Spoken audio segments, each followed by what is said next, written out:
ye penny for me ya papa ye ka by for o me number 1 ye penny for no say what me aton airport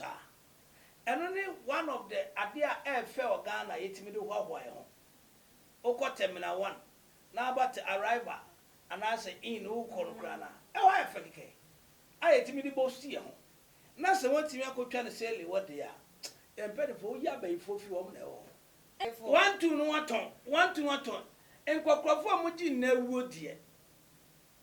na ye yutu si aba de ne we na bebo ye ho adwa we shake ya tumi wo mo nye na ye wo mutiri mo te papa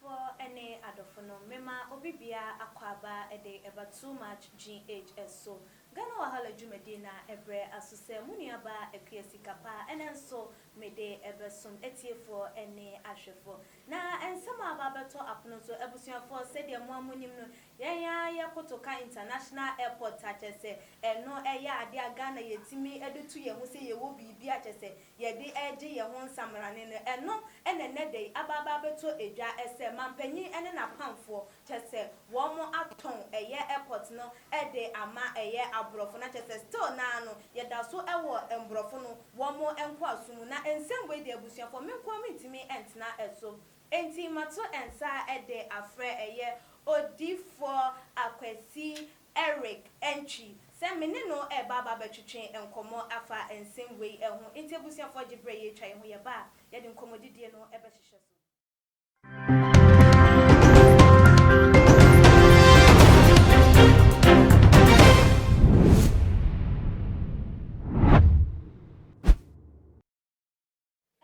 for mesanso emamo akwaba ebiem odifo eye Eric entry enete mensa enifaso ye asafo awada no eye God's Revelation Ministry na sidem di kan ekan Kotoka International Airport ayaton ede ama eye Tequish consortium no ena enede ye ba betwetwe eho enkomo entigebre na tie ensem no mu na wo adwenche bi ni ensembuse bi so watimi ede ato edwane yetimi akenkan ede amam odi from kwaba ma me beje oso empombo ko die wo so di ndi sikapa kapa okay we dey kwete nyo se bi bia boko o nya me adom no ye de radiase na odi for enioma say elbobo be COVID-19 ho nsensem ye solving ye krampa chese ye di hu abobo a ho nsensem ne de chese de elbobo ba krampo chese ye hu de ye nso anu ensi emfa de akotia ene se airport na ye nim se ye di tu ye ho se Ghana ye susu ye wobie ye susu ye wobi se de ama hodo so ebinum wo mo de ne ye susu ye de ba kope ye wei ye di tu ye hu mampanya wati akonya so His Excellency Nana Dankwa Akufo-Addo ene ne mpani for wo mo aton ede ama abrofo se wo mo enyusu for 50 good years odifo ensemwe den na wo adwen etwe wo efa ho asem na muotu mami di kan chia me yere mami chia me yere wa choko aku a kire nya me hira wa yere papa na mami chia papa prophet Jonah de apia kabore retire na mami chia too much etifo nyina abuchire ma bibia me followers me di chia bo bibia abi se mami asma ka ne mu dunu wo ya sure apostle na set sadia ya mpeni for mo ya papa ya ka by for o me number 1 yes ya mpeni for no se what me aton airport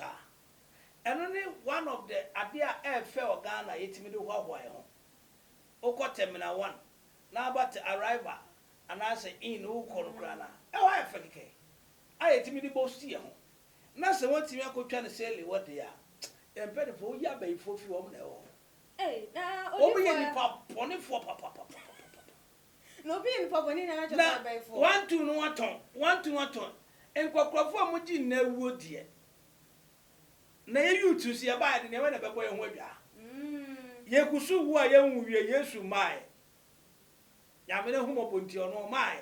na se enkokrofo bi enya 70 years 60 years 50 something amuji na wuo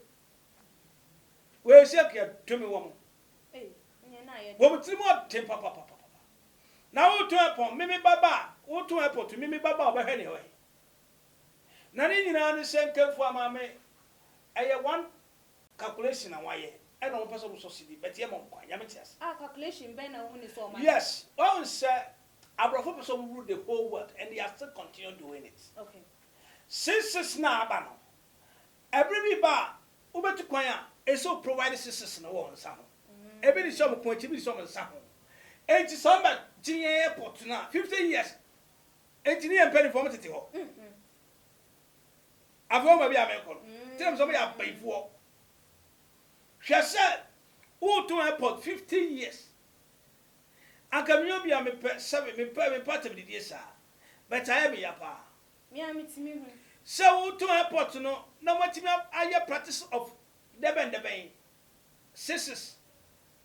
enti so woni sisters awntimi kwagrochiri woni sisters awntimi magana na ye ka resources a super power Ghana airport na we di for ye we go fi ha ye next resources near airport eno na investors efa hoba eno mo fa mu pie eno mo fa mu ba what I say na moton a France abrofo ne de mraba be hihya ma yen na te sen kwa so na ye prempura mpopo ye prempo ye ko hai na wa ba yi sika na ye sen kwa so na kwa me kuma yi free no de want ma broflize no apa packaging say wheat what I say omti moten no mo nwi otena bi because some ton na dia na say abrofo sisters no pompo ba dua utu kwa buti munti business people mo nkwa amode ye fa so ti Ghana na ya the airport me pom me fi se bi ya the list sa waton ya ton eden kwa na Ghana penifo ya president Nana Akufo Addo mesrew oni se me kasa wutie ye ni tata muntwa deal nim na airport ni de hwahwa hu yes Ghana airport is nice na man ye we na mkoton we be fa na be fa so akobi ebedu baby na nsen emezi bebere twitwa mo emezi so kwa ye mo America fo kra de mo ye banyi no wo kwa ye ma obesa oba Ghana so no se chalote de atena pro si airport no se tetro da nante Ghana no so se chalote kwa airport ya say please go back in some fun ye papa no de ye kokkrafo oluma ebuka bufu yi as got na so benya ba we bi ene na kodam before mama kan no kra chire Ghana what na so benya ba we bi no de ne ho akosisi ne ho so he my one MP ni ministers for pa muntie mi omo se mo pa mo maye because omo se mo dachi o tom na what me ton airport say odi for your person be so like oh kasan wa ma ye hunu say never ne say like your ton airport and it says kwan ben so na ni na na me kira o say Saudi ade ekozungu so koto wachi na hu mamuna ne ba the can be sense wachi ne bi wo ho what ma say odi for unse media mintia e ba da ti ase se me cast no mutu mintia chirima ye me say wo ko pe wachi ozongo e o mamuna ho na o hia mamuna ne ba no a ha on trekking kwa tentente bi san se wachi ne bi ho anka on recipe it will be sanabo se wachi ne bi ni ho si e pese hu se Ghana sebere be koso a ye bi sa ye penifo hwe Ghana de wa kwa yaro ho se nsuo tokura ba bia ntimi fa kanfa ensu Ghana ye kwa nyina to omoje no correct uko pakika wa airport ya beju to wo cha na na tete cities na sadi ye de resources ka shika kakra bo me no eno na mo twa na Akufo Addo mesra jaisa odifo yen hwe ade biemo on say ye wo gold nim say na say kwa yenya oil crampa eno kra brofu ya na bebebe to na oil no Ghana percentage say 13%. I want the trip na for one the trip I'm going to am that resources cars na wan Ferrari Picanto na say for no dem wo twama na de wo akoto abama no me say wonyame hu ommobo sempanifo ansakra ho bi so mama yuta ye ba ye ho beto ya nyame so mom ho to yo apostle me to amensem ne so no said de na make no ye wo gold ni ho enoma emfachi ye bia more money ma like said de nkomo pese o mani to mponsi fa no entimi enkosa enu nti na what important who ne say ton a waton e won fa so papa bi a e be kwa ye na ba so bia ni bi wa kutu kwa woni sika mutua plane ticket cry for 25 million edu ba bia ko summer arise winter na we say sa aba from oselen wo be wie plane ticket bi bia be wie no na fie je adum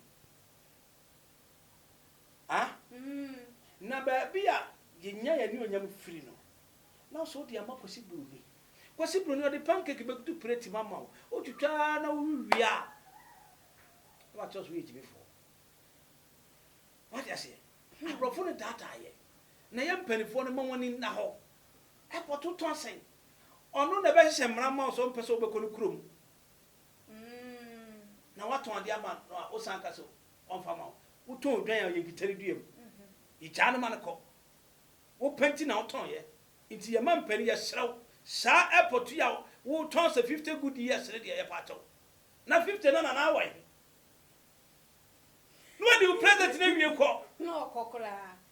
ontwa mu kota na wadi wie ko ye ne ye bebrem million boy ya me hu gina me hu si ene na ya den me bebre because me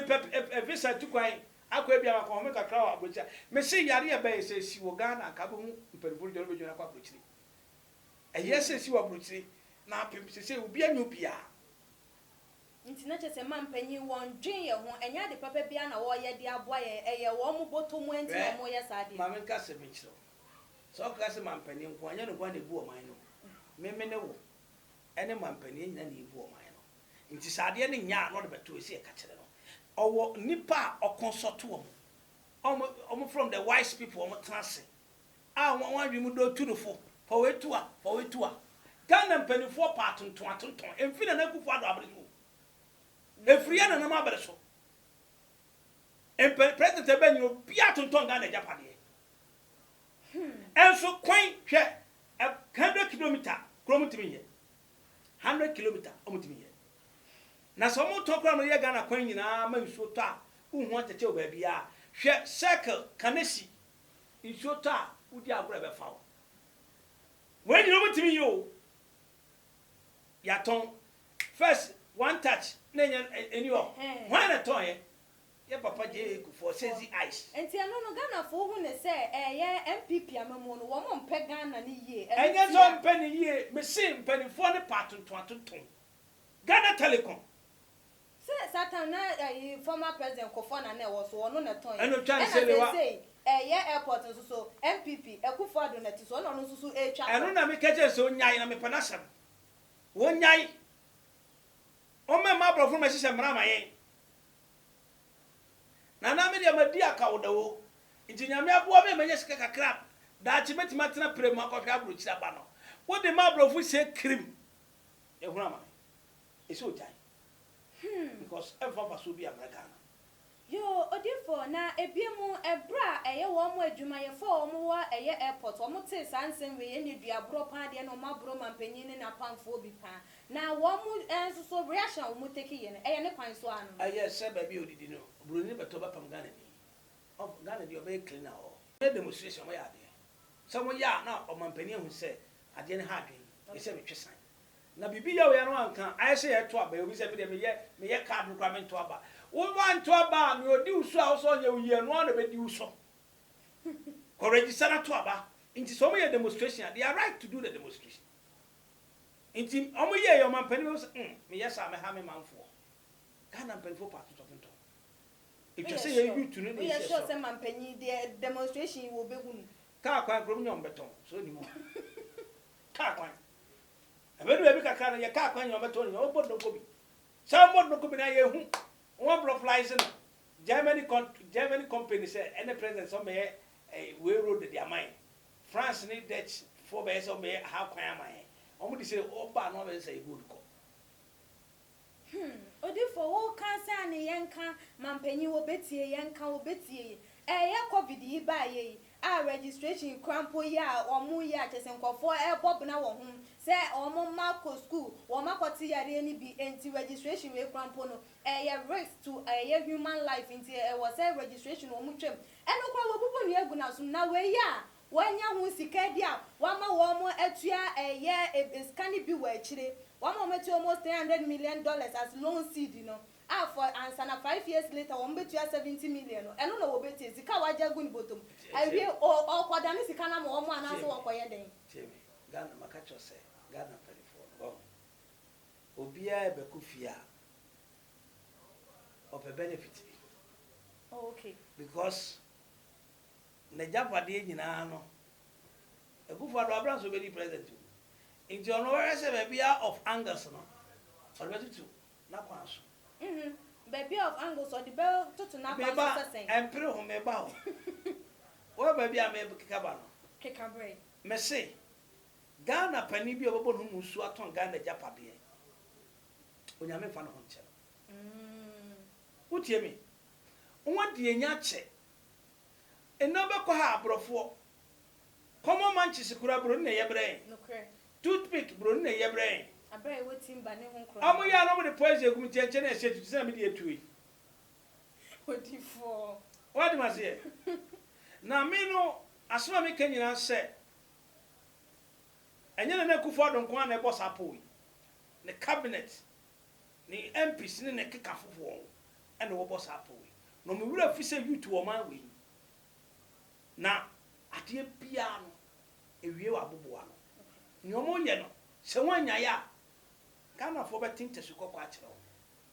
A February moon say too late. Quasibroni yam fadium and Tomano. O Tomano about Jenny ye. Not have a disc of you. A profunia would differ, your present to be a knee, or we would differ. Your resources I want. How many have? Your resources are a benefiting Ghana, Yanyama Bibri, and so net. A profana children is